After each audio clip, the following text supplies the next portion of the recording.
Pinag-aaralan pa kung gaano kalaki ang magiging tapya sa excise tax sa langis. Sa kabila yan ng panawagan sa iba't ibang sektor ng mas malawak na solusyon sa krisis. Ang kabuuang detalye ng balitang yan, narito ang report ni Joanna Luna.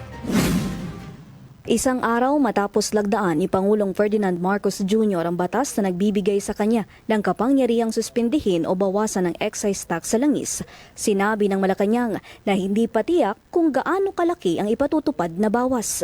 Sa press briefing ngayong Huwebes, ipinaliwanag ni Palace Press Officer USEC Attorney Clara Castro na sa kasalukuyan, nire-review pa ang posibleng reduction rate dahil pabago-bago ang presyo ng petrolyo sa pandaigdigang merkado. Pero para sa 12 taong tsuper na si Tony Prado, Pangulo ng Cubao Divisoria Jeepney Operators Drivers Association, hindi sapat ang ganitong hakbang.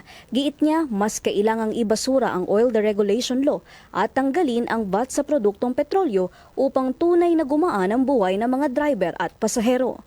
Nananawagan ko tinili sa kanya na kaya niyang utusan, kaya niyang kontrolin ang lahat ng oil companies na sabihin na i-roll back ang presyo ng langis para makisa po tayo dahil ang laban ito ay laban namin lahat. Ang tagumpay namin, tagumpay din ng lahat. Sa panig naman ng Kongreso, iginiit ni Kabataan Party List Representative Rene Co na malinaw ang panawagan ng mga tsuper na agarang ibaba ang presyo ng langis. Anya, magagawa lamang ito kung maipapasa ang panukalang batas ng Makabayan Bloc, kabilang ang pag-amyenda sa Price Control Act at pagbabasura sa Oil Deregulation Act.